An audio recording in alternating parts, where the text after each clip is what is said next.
Here we will see the property of the scalar product or the dot product. What are the properties? What are the characteristics? And with that characteristic, how can we solve the problem? So first of all, we must know about the characteristics of this scalar product. So सबसे पहले देखो scalar product या dot product या inner product, इसका property क्या है? सबसे पहला प्रॉपर्टी हम लोग लिखने जा रहे हैं, that is that it obey the commutative law. It obey the commutative law. अब देखो इस बात को, यहां हम ले रहे हैं दो वेक्टर को रिप्रेजेंट किए, एक वेक्टर ए वेक्टर है and another vector is the B vector. This is the B vector.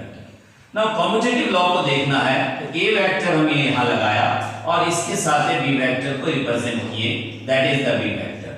अब देखो यहां पर बी का component along the A vector पे देखते हैं. सो ये एंगल बना रहा है, that is the theta angle between the two vectors. ठीक है, और थीटा का वैल्यू जो भी हम ले, थीटा कांस्टेंट है यहां पर, मान लो इन दोनों वेक्टर का, क्योंकि दो वेक्टर का हमने कहा कहीं भी रिप्रेजेंट करेंगे विद, तो हमने पहले बताया आपको कि दो वेक्टर को with their magnitude and direction कहीं भी प्लेस कर सकते हैं. दैट मींस कहने का मतलब क्या है कि वेक्टर का ना तो हम मैग्नीट्यूड चेंज करें और ना ही डायरेक्शन को चेंज करें, तो आप कहीं भी रखोगे ऐसे कंडीशन में उनके बीच का एंगल भी कांस्टेंट होगा. बहुत इंपॉर्टेंट बात, उनके बीच का एंगल भी कांस्टेंट होगा, भले आप रिलेशन को कैसे भी लो. अब अगर हम यहां b का कंपोनेंट ले रहे हैं तो b cos theta along the a. ठीक है, तो अगर हम ये दोनों बात को देखते हैं, अगर हम इसी को यहां देख रहे हैं बेटा, समझो ये a वेक्टर है और इस a वेक्टर के अलोंग में अगर आपने b वेक्टर लिया है तो a का कंपोनेंट अगर हम b पे देखते हैं, थीटा एंगल तो सेम है, थीटा एंगल तो चेंज नहीं कर रहा है क्योंकि सेम वेक्टर आपने लिया है. So theta angle between the two vector is constant, theta constant है, तो ऐसे में a का component along the b a cos theta ले लिए, बेस कंपोनेंट b हो गया, यहां बेस कंपोनेंट a है. अब इसी दोनों को हम लिखने जा रहे हैं. नोट पॉइंट क्या यहां बताएं कम्यूटेटिव लॉ को समझने के लिए? तो नोट पॉइंट हमने बताया theta is the constant. Theta का वैल्यू दो वेक्टर के बीच में कहीं भी लोगे, क्योंकि वेक्टर को हम चेंज नहीं कर सकते, तो थीटा कांस्टेंट होगा. अब देखो बेटा, अगर थीटा कांस्टेंट है तो इसका मतलब cos वैल्यू कांस्टेंट है, अगर थीटा कांस्टेंट है इसका मतलब cos थीटा कांस्टेंट होगा, जो भी वैल्यू आएगा, जो भी वैल्यू आएगा. ठीक है, अब इसको हम लिखने जा रहे हैं. मान लो सपोज करो हमने लिखा a vector dot b vector, या यहां पर देखो, यहां समझो, एक एक करके बता रहे हैं, धीरे धीरे समझ रहे हैं. a vector dot b vector लिखे तो इसका ये कंपोनेंट हो गया a b cos थीटा. ठीक है, a b that is the magnitude, a और b मैग्नीट्यूड है, वो चेंज करेगा ही नहीं. b का मैग्नीट्यूड कांस्टेंट है, a का मैग्नीट्यूड कांस्टेंट है, और cos थीटा कांस्टेंट आपने लिया. अगर हम यहां लेते हैं b vector dot a vector, तो ऐसे में भी हम देख रहे हैं it is the b a cos theta. देखो दोनों ही रिलेशन को अगर हम देखो तो ये भी कांस्टेंट है, ये भी कांस्टेंट है. इसका मतलब the product of the two vector is always constant. Product of the two vector क्या है? कांस्टेंट है. इस product of two vector constant है. यहां पर ये वैल्यू और ये वैल्यू दोनों कांस्टेंट है, तो आप कैसे भी रिप्रेजेंट करो. और अपने आप कैसे कम्यूटेटिव लॉ आ गया, that is the a vector dot b vector is equal to ab cos theta, जो इक्वल है to that of the b a cos theta, और इसी को हम लिख सकते हैं b vector dot a vector. और कम्यूटेटिव लॉ इसी बात को प्रूफ करता है. यहां पर हम लिख देते हैं a vector dot b vector is equal to b vector dot a vector. So ये कम्यूटेटिव लॉ को फॉलो कर रहा है. तो यहां पर आपने देखा क्या बात कहे हम यहां पर, a vector dot b vector is equal to, यहां पर लिख रहे हैं b vector dot a vector, और ये दोनों बराबर आ गया. अभी आप खूब अच्छी तरह से समझे कि दोनों का मैग्नीट्यूड चेंज नहीं कर रहा है, दोनों का एंगल चेंज नहीं कर रहा है. इसका मतलब ये वैल्यू और ये वैल्यू दोनों बराबर है, तो ये कम्यूटेटिव लॉ को फॉलो करता है. और इसी में हम एक और बात जान रहे हैं कि that a vector dot b vector is equal to magnitude of a vector that take a product with the component component of B vector along A vector is equal to magnitude of B vector, that is along the component of A vector along B vector, that is equal to A equal to B vector dot A vector. सो ये commutative law से ही हम सारी बात को समझे और important बात समझे कि दो वेक्टर के बीच में कुछ भी चेंज नहीं होता है और डॉट प्रोडक्ट कर रहा है तो उसका स्केलर वैल्यू हमेशा, उसका प्रोडक्ट हमेशा कांस्टेंट होता है. So it obey the commutative law. कौन? डॉट प्रोडक्ट या स्केलर प्रोडक्ट. चलो अब जब हम लोग दूसरा प्रॉपर्टी देख रहे हैं, ये पहला प्रॉपर्टी हो गया, इसको मिटा दें. The second property, that dot product of two vector with itself gives the dot product of two vector gives the square of its magnitude. देखो ये सेकंड प्रॉपर्टी को देखने जा रहे हैं.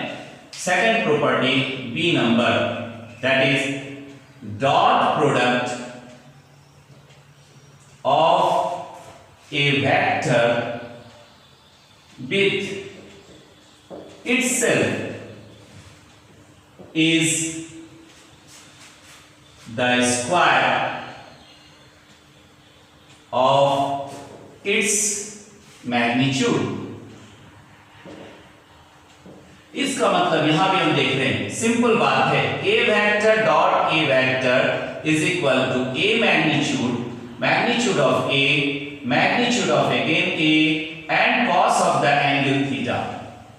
अब देखो यहां हम बात कर रहे हैं कि a वेक्टर है और इसी पे एक और प्रोडक्ट कर रहा है with the same vector of a, means it is the equal vector. दो इक्वल वेक्टर आपस में कर रहा है प्रोडक्ट, तो ऐसे में theta is equal to 0 degree और हम पढ़े में है कि cos 0 इज इक्वल टू 1, तो यहां पर theta is equal to 0 degree और इसका वैल्यू हो गया 1. तो हम क्या लिख सकते हैं? So a vector dot a vector is equal to a magnitude का square, and that we come to know. और इतना ही नहीं, इससे हम एक और चीज जाने कि अगर हम कोऑर्डिनेट देखते हैं और अगर हम यहां पर एक्सिस लेते हैं तो ये हो गया x एक्सिस, ये हो गया y एक्सिस, ये हो गया z एक्सिस. ठीक है, तो ऐसे में component along this i, x के along unit vector, j unit vector cap लगा दो और k यूनिट वेक्टर, तो यहां पर ये सभी ऑर्थोगोनल यूनिट वेक्टर है. सो यूनिट वेक्टर यहां से भी आप देख सकते हो i dot i is equal to कितना हो जाएगा? तो i डॉट i मतलब 1 यूनिट एंड इनके बीच में cos थीटा का वैल्यू कितना है? 0 डिग्री है. तो ऐसे में क्योंकि i डॉट i कर रहे हैं तो सेम कैरेक्टर है अलोंग द एक्स है. दो वेक्टर अगर i आपने लिया, दूसरा भी i ले रहे हो और दोनों सेम एक्सिस पे है तो थीटा इज इक्वल टू 0 हो गया. तो ऐसे में cos 0 इज इक्वल टू 1 हो गया. तो हम लिख सकते हैं i dot i is equal to 1 और इसी से सारा रिलेशन आपको मिल गया. j dot j is equal to 1, k dot k is equal to again 1. तो ये रिलेशन हम निकाल रहे हैं कि अगर dot product of a vector with itself is the square of its magnitude, तो मैग्नीट्यूड का स्क्वायर आप यहां कैलकुलेट किए और ये मैग्नीट्यूड का स्क्वायर मिल रहा है. क्योंकि ये यूनिटरी कैरेक्टर है इसलिए यहां पर आपका स्क्वायर 1 का स्क्वायर 1 ही होगा. लेकिन हम समझे इस बात say that is the second property. अब देखो थर्ड प्रॉपर्टी में जा रहे हैं, इसको भी मिटा दें. ये क्लियर हो गया सबको? अब देखिए थर्ड प्रॉपर्टी में हम बात कर रहे हैं that two dot product of two mutually perpendicular vector, dot product of two mutually perpendicular vector, C number third, dot product of two mutually perpendicular vectors is 0। Dot product का value 0 होगा अगर दो म्यूचुअली परपेंडिकुलर ले रहे हैं। और इसको भी हम अच्छी तरह से समझेंगे कि ए वेक्टर आपने लिया, ये ए वेक्टर है और इसके परपेंडिकुलर आपने बी वेक्टर को कंसीडर किया। दैट मींस इनके बीच में हमने कहा दो वेक्टर के बीच में थीटा नहीं बदलता है और थीटा का वैल्यू कितना है, थीटा का वैल्यू 90 डिग्री। तो ऐसे में अभी इसके जगह पे ले रहे हैं तो हम समझ रहे हैं कि cos 90 that is equal to 0। तो अगर हम इसका डॉट प्रोडक्ट करते हैं a vector dot b vector, तो ऑब्वियसली अपने आप हमको दिख जा रहा है that is the a b and cos 90 degree that is equal to 0। So a vector dot b vector that is equal to 0। अब इसी पे हम एक और बात सीख रहे हैं कि यहां पर अभी आपने कोऑर्डिनेट बनाया था और ये x y z लिए, that is the x, that is the y and here it is the z। तो x में i कंपोनेंट, इसमें j कंपोनेंट, इसमें k कंपोनेंट। अब देखो i और j म्यूचुअली परपेंडिकुलर है तो 90 डिग्री यहां पर है। फिर आपने ले लिया j i और k, ये भी 90 डिग्री है पाई बाय 2। फिर आप लिए यहां पर इन दोनों के बीच में भी ये 90 डिग्री है, ठीक है। तो ऐसे में जो भी कैरेक्टर लो और आप जान रहे हो कि cos 90 डॉट प्रोडक्ट के केस में cos 90 इज इक्वल टू 0। तो दो वेक्टर अगर म्यूचुअली परपेंडिकुलर है, यहां पर हमने कौन कौन वेक्टर लिया है, ऑर्थोगोनल यूनिट वेक्टर लिए हैं i j k। यहां हमने a और b देकर के समझा था। तो ऐसे में हमारे पास क्या आ गया, i vector dot j vector is equal to i का 1 j का 1 और cos का 90 degree and cos 90 is equal to 0, so that is equal to 0। तो हमने क्या समझा कि i j j k is equal to 0, k i is equal to 0 और इसका अपोजिट भी, मतलब हम यहां लिख सकते हैं j dot i that is also 0 क्योंकि कम्यूटेटिव लॉ को फॉलो करता है। So k dot j is equal to 0। फिर यहां पर आ गया i dot k is equal to 0। क्यों ऐसा हमने लिखा है, यहां माइनस करके कुछ नहीं होगा क्योंकि कम्यूटेटिव लॉ है, जितना i डॉट j होगा उतना ही j डॉट k होगा क्योंकि उसका स्केलर वैल्यू चेंज नहीं करेगा। इसका मतलब ये सभी वैल्यू, क्योंकि ये सभी म्यूचुअली परपेंडिकुलर है तो इन सभी का वैल्यू 0 हो गया। तो एक प्रॉपर्टी से हमने यूनिटरी कैरेक्टर भी समझ लिया, ठीक है। अब देखो यहां पर बात कर रहे हैं that is fourth number property क्या है। तो फोर्थ प्रॉपर्टी कह रहा है कि डॉट प्रोडक्ट ऑफ या dot product obey the distributive law, that is the fourth one, dot product obey the distributive law। fourth character, dot product obeys the obey the distributive law, distributive law। अब देखो इसको भी हम समझेंगे। Distributive law तो simple हो गया, जो आप लिखे a vector dot b vector plus c vector and that is equal to a vector dot b vector plus a vector dot c vector। तो यहां पर भी डॉट प्रोडक्ट देख रहे हैं। अब देखो इसको कैसे समझे, तो मान लीजिए हमने यहां पे a वेक्टर लिया है, a वेक्टर और इसके along b वेक्टर दिख रहा है, this is the b vector, this is the b vector और यहां पर आपने ले लिया c वेक्टर, c वेक्टर।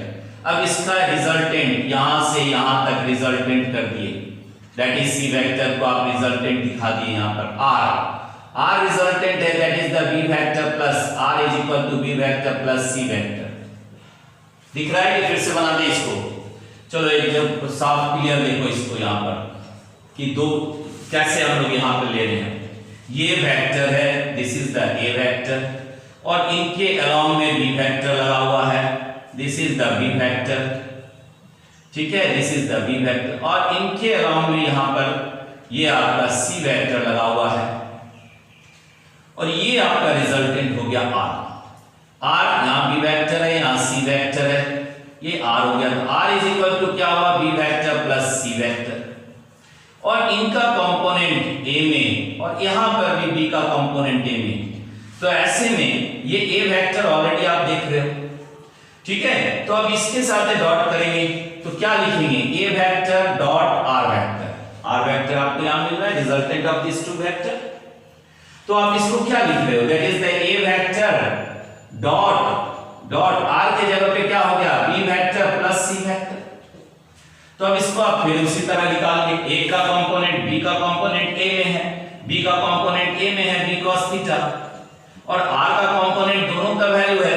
तो आप ऐसे भी लिख सकते हैं इसको कि A vector dot R vector is equal to A vector dot product with the B vector plus C vector is equal to A vector dot B vector plus A vector dot C vector. तो हम इस बात को समझ रहे हैं कि that is अब polygon law of vector addition पढ़े हो, तो उसमें जितना भी रहेगा नंबर ऑफ वेक्टर्स तो उसको भी हम कंसीडर कर सकते हैं, क्योंकि ये डिस्ट्रीब्यूटिव लॉ को फॉलो करता है। डिस्ट्रीब्यूटिव लॉ, इनका इनके साथ हो गया, इनका इनके साथ हो गया डॉट प्रोडक्ट। तो अब अगर पॉली वेक्टर्स होगा तो r का वैल्यू अगर बहुत सारा है, मान लो r का वैल्यू आपने r का वैल्यू बहुत सारा लिए हैं, r का वैल्यू, तो हम r अगर ले लेते हैं r is equal to vector of the b vector plus c vector plus d vector plus dash dash dash up to the whatever the vectors you have taken. तो ऐसे में अब देखो a vector dot r vector, अब इसको भी आप लिखोगे तो a वेक्टर डॉट यहां पर कितना हो गया b vector plus c vector plus d vector plus dash dash dash. अब ये डिस्ट्रीब्यूटिव लॉ सबके साथ हो जाएगा, इनके साथ भी होगा, इनके साथ भी होगा, यहां भी होगा, इस तरह करके आप सबका निकाल लोगे। तो ये क्या हो गया, that is the a vector dot b vector plus a vector dot c vector plus a vector dot d vector and so on, इस तरह करके जितना भी आप ले रहे हैं। तो ये अरेंजमेंट को खूब बढ़िया से हम लोग समझ रहे हैं that dot product always obey the distributive law. कैसे हुआ इसका एक हम लोग रिलेशन को देख करके समझ रहे हैं। दो वेक्टर का a b प्लस c को आपने लिया और उसके हिसाब से सारा चीज समझिए, ठीक है। तो ये आपका था fourth property. And the fifth property is the dot product of two collinear vectors. देखिए यहां पर D हो गया द प्रॉपर्टी E बोलो या फिफ्थ बोलो, जो भी आप ले रहे हैं, ठीक है। तो dot product with the two collinear vectors E number, that is the dot product of two collinear vectors. अब कोलिनियर वेक्टर को हम दोनों पार्ट में ले रहे हैं, collinear with parallel in the same direction with parallel in the opposite direction, that means anti collinear भी साथ में है। तो हम दो पार्ट कर दिए collinear vector, collinear means parallel vector in the same direction, parallel in same direction. और दूसरा ले ले रहे हैं anti collinear that is in parallel in opposite direction, parallel in opposite direction, in opposite direction. Opposite direction में अब यहां consider कर रहे हैं, या डायरेक्शन को नीचे इधर लिख दे रहे हैं, अपोजिट डायरेक्शन। अब दो वेक्टर आपने लिया है, पैरेलल है, एक वेक्टर इधर है, उसके साथ एक और वेक्टर लगा हुआ है, ये सपोज ए वेक्टर है, this is the B vector. इसमें क्या है, तो यहां देख रहे हैं थीटा बराबर 0 डिग्री। तो कैरेक्टर क्या है, cos 0 degree is equal to 1। तो यहां पर हमको क्या मिला, A vector dot B vector is equal to A B, magnitude है, and cos 0 degree that is equal to simple A B, और मैग्नीट्यूड है तो मॉड लगा दिए, ठीक है। और इसका ऐसे भी मैग्नीट्यूड ही मिल रहा है हमको, तो यहां पर भी हम लिख सकते हैं A vector dot B vector that mod is equal to A B, ठीक है। अब इसके साथ भी हम बात कर रहे हैं यहां पे magnitude of this a vector dot B vector, क्योंकि स्केलर प्रोडक्ट है तो इसको हम ऐसे भी रिप्रेजेंट कर सकते हैं, ठीक है। और cos का वैल्यू आपने यहां लिया है दैट इज द वन।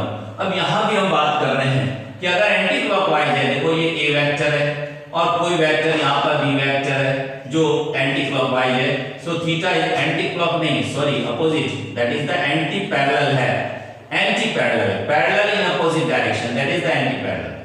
तो यहाँ थीटा बराबर 180 डिग्री हो गया, that is equal to pi भी आप कर सकते हो, 180 बोलो या पाई बोलो। तो यहाँ cos का वैल्यू कितना आ गया, cos 180 degree that is equal to -1।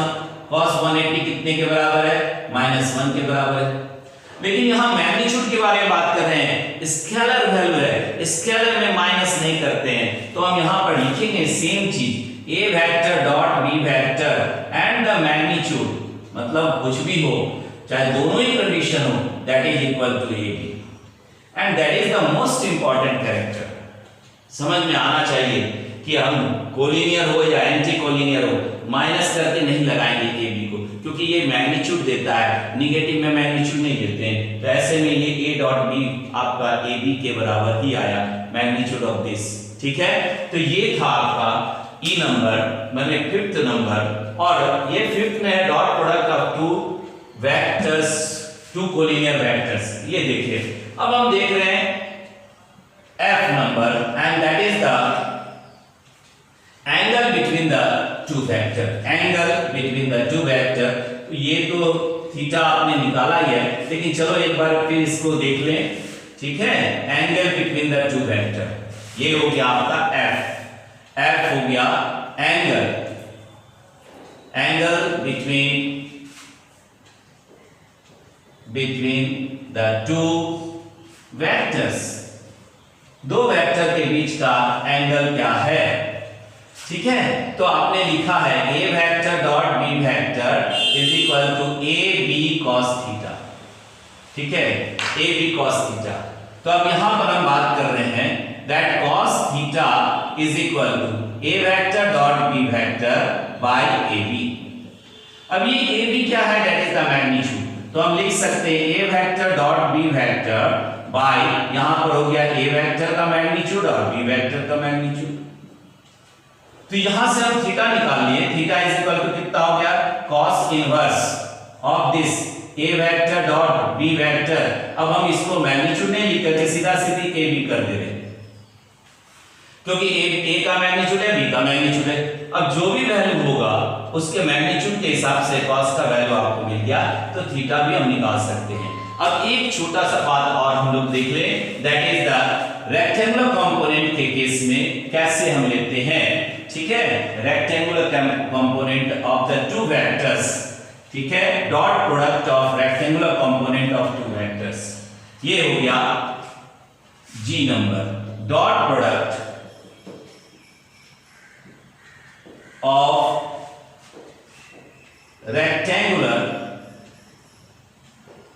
rectangular component